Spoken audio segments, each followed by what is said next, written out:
Yosh, aujourd'hui on vous présente Chainsaw Man.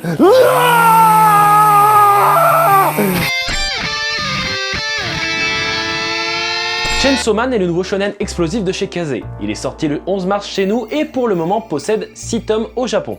On continue avec cette première de couverture de Chainsaw Man avec des couleurs vraiment très chaudes et qui sont super sympas, très harmonieuses. On a donc le titre en jaune. En fond, on a le rouge au lieu que ça soit le sang représenté en vert de ses ennemis qu'il a tronçonné. On voit que c'est un manga donc d'action directement.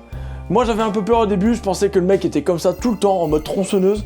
Au final, pas du tout, c'est une transformation due à la fusion avec son petit chien tronçonneuse. Et je trouve ça super sympa. Donc elle en jette directement cette première de couverture. Et je vous présente tout de suite le synopsis de la quatrième de couverture qui est un peu moins stylé, je trouve. Hein. On voit le héros un peu en mode toutou avec son collier. Et on lit le synopsis tout de suite. Pour rembourser ses dettes, Denji, jeune homme dans la dèche la plus totale, est exploité en tant que Devil Hunter avec son chien démon tronçonneuse Pochita. Mais suite à une cruelle trahison, il voit enfin une possibilité de se tirer des bas-fonds où il croupit. Devenu surpuissant après sa fusion avec Pochita, Denji est recruté par une organisation de Devil Hunter et part à la chasse aux démons. Bon, vous l'avez compris, on est là sur un mec qui a mené une vie bien pourrave. Il a dû vendre un rein, un œil et même une testicule. Non mais le mec a vendu une couille. On a compris? Oui, c'est... Oui. Non mais je connaissais l'expression, ça m'a coûté un bras, mais pas ça m'a coûté une couille. Tu es un peu vulgaire, Non mais vendre un rein, c'est utile pour les autres, mais vendre une couille ça sert à rien. Casse-toi avec ta couille. Ta couille, hein, ta couille. T'as compris? Je vais te baiser en fait. On est avec un héros qui n'a connu que la misère, ce qui change pas mal des shonen habituels. D'ailleurs, petit aparté, vous trouvez pas que les héros de shonen d'aujourd'hui n'ont plus vraiment d'ambition? Je veux dire, avant, ils voulaient devenir le plus fort, ou devenir Hokage, ou retrouver son père. Et là, on a quoi? Un héros qui veut vivre au calme et toucher des boobs? Après, c'est pas forcément un défaut en soi, et même au contraire, ça peut peut-être nous faire comprendre qu'il faut se contenter de ce qu'on a et se réjouir des petits plaisirs qu'offre la vie. Vous êtes philosophe? Écoute, c'est un métier. En tout cas, j'aime vraiment le côté déjanté que peut avoir Denji en se transformant. Ça change vraiment de son côté abruti qu'il arbore le plus souvent. Pour ce qui est de l'univers, bon bah là, on nous explique pas grand chose, on sait juste qu'il y a des démons, et qu'il y a des démons plus forts que d'autres, c'est tout. Voilà. Après, il y a des fusions entre les démons et les humains, il y a des démons qui prennent possession des cadavres. On n'a pas beaucoup d'explications dans ce tome 1, et tant mieux, parce que nous, ce qu'on veut, c'est que les personnages soient introduits, et que ça nous donne envie de lire la suite. Après, comme ça, ils auront le temps de poser les bases.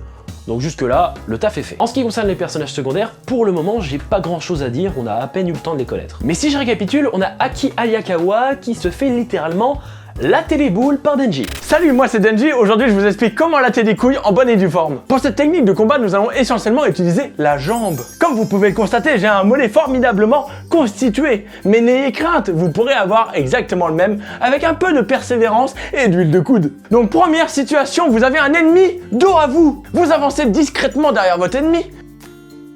Vous lui levez la jambe droite ou gauche, suivant si vous êtes droitier ou gaucher, pour lui dégager latéralement le côté des couilles. Et vous lui lattez avec le genou. Technique très efficace et pratiquement mortelle. Nous arrivons à la deuxième technique. Vous êtes en train de vous battre face à face avec l'ennemi. Et là, à un moment, vous perdez l'équilibre. Mais n'ayez crainte, votre ennemi n'a pas encore gagné. Lors du déséquilibre, partez sur une jambe en arrière et tendez l'autre vers les couilles de votre adversaire. Avec la force centrifuge, le pied partira à une vitesse supersonique, éclatant les bourses de votre ennemi. La victoire sera à vous. Voilà, c'était tout pour ce tuto. Si vous avez apprécié ce tuto, n'hésitez pas à latter le pouce bleu. On a aussi Makima qui sert de chef à l'unité de Denji et qui d'ailleurs le prend pour un petit chien. On a aussi Power qui n'est pas vraiment humaine et qui a aussi compris comment fonctionne Denji. Allez, s'il te plaît, il faut vraiment que tu viennes m'aider à sauver mon chat. Franchement, faire tout ça pour un chat, je trouve ça pathétique. Moi, la seule chose qui me ferait bouger, c'est pour toucher des seins. Et si en échange, je te laisse toucher mes seins? C'est inadmissible de faire ça à ton petit chat. Un petit matou sans défense. Non mais il s'est pris pour qui lui? On va aller le voir et on va le démonter. On va le tronçonner. Et on va aller le buter. Et pour terminer, on a Pochita, le petit chien tronçonneuse de Denji. Un petit chien tronçonneuse, ça doit pas être pratique quand même, hein. Oh Pochita, tu sais que t'es mon seul ami, t'es vraiment trop mignon. Ah non, non mais pas les canards. En ce qui concerne les dessins, bah pour ma part je connais déjà, parce que si vous avez lu Fire Punch, eh bien c'est le même bonhomme, donc évidemment on retrouve sa patte, c'est-à-dire que c'est gore, c'est sanglant, et il n'hésite pas à mettre des monstres difformes, et de toute façon c'est assez appréciable parce que un mec qui a des tronçonneuses à la place des mains, on sait que ça va partir en cacahuète. Bref, on est sur un tome 1 qui fait le café, il donne assez envie de lire la suite, et introduit correctement les personnages. En tout cas, si les shonen d'action bien terrés vous intéressent, Chainsaw Man c'est fait pour vous. Allez, je vous dis à bientôt pour une prochaine vidéo sur Manga Corp. Yosh! Eh, vous allez mettre un pouce bleu, là? Vous allez pas partir comme ça, hein? Je vous garde à l'œil. Aïe! Mets un pouce bleu.